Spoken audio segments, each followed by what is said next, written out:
ရှုံးနေများလို့စိတ်ညစ်နေတဲ့ကျွန်တော်ညီကိုတွေအတွက်မနေ့ကလို့အော်ဝင်မဲ့၃ပွဲကိုအခုဗီဒီယိုလေးမှာ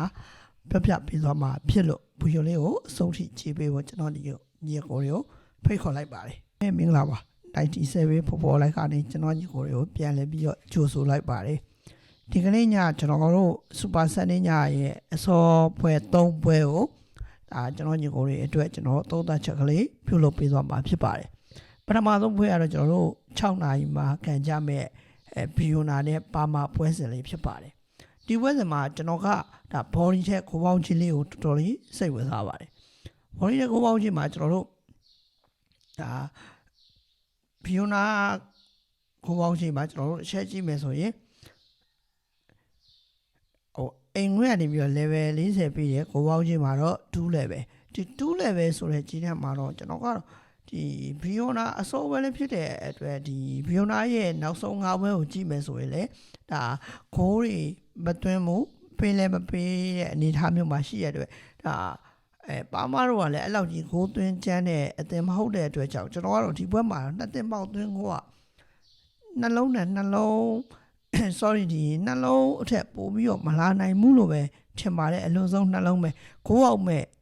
ရာခိုင်နှုန်းတော်တော်များတဲ့အတွက်ဒီပွဲမှာတော့ကျွန်တော်တော့ဘီယိုနာကိုးအောင်ကလေးကိုကျွန်တော်ညီကိုတွေကိုရွေးချယ်ပေးချင်ပါတယ်ဒီပွဲနောက်ထပ်ပွဲ2ပွဲပဲပြောခဲ့ပေါ့နော်ဒီညအတွက်ကျွန်တော်တစ်ပွဲခေါင်းထွက်ပါတယ်ကျွန်တော်ရဲ့ဒီ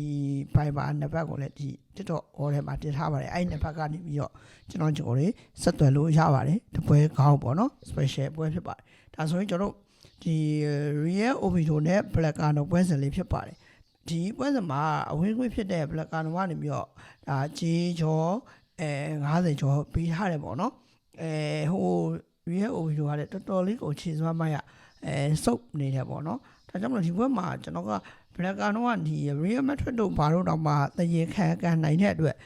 အစောဒီ9နာရီပွဲမှာတော့အဝင်းခွင့်ရပဲကျွန်တော်တော့အသာရသွားနိုင်မယ်လို့ပဲထင်ပါတယ်ဒါကြောင့်မလို့ဒီပွဲမှာတော့ကျွန်တော်ကတော့ Blackano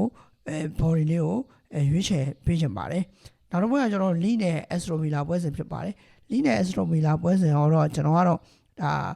ဂိုးပေါင်းချင်းလေးကိုဒါကျွန်တော်ညီကိုတွေကိုပေးချင်တယ်ပေါ့နော်ဘာလို့ဘော်ဒီကြီးကိုရွေးလဲဆိုတော့ဒါ Astro Villa အနေနဲ့ကကြေးကျော်တိတိတတာကြီးပေးထားလို့မရှိဘူးပေါ့နော်ဒါကြောင့်မလို့ကျွန်တော်က Lee အနေနဲ့ကလည်းဂိုးတွေရနိုင်တဲ့အနေအထားမျိုးမှာရှိတယ်Astro Villa ကလည်းဂိုးရနိုင်တဲ့အနေအထားမျိုးမှာရှိတဲ့အတွက်2သင်းပေါင်းသွင်းကိုကတော့ကျွန်တော်ကတော့3လုံးနှလုံးအထက်ပဲလာလိမ့်မယ်လို့ပဲထင်ပါတယ်နဲ့တော့60ဆိုတဲ့အခြေအနေမှာဂိုးပေါ်ဖို့ကျွန်တော်ကတော့ဒါ2သင်းစလုံးခြေနေရဂိုးပေါ်မဲ့ခြေစွမ်းခြေစားတွေပိုင်ဆိုင်ထားတဲ့အတွက်ကျွန်တော်ကတော့Lee နဲ့ Astro Villa မှာတော့3လုံးတော့မဖြစ်မနေရောက်သွားလိမ့်မယ်လို့ထင်ပါတယ်ဒါတော့ကျွန်တော်ကြိုက်3ပွဲကိုအစောပွဲတွေရွေးချယ်ပေးခဲ့ရမှာဖြစ်ပါတယ်ကျန်တဲ့တစ်ပွဲကိုတော့ကျွန်တော်ရဲ့ TikTok ထဲမှာတင်ထားတဲ့နှစ်ဖက်ကိုဆက်သွယ်ပြီးတော့လာရောက်ယူလို့ရပါတယ်အားလုံးပဲခွတ်လက်ပါ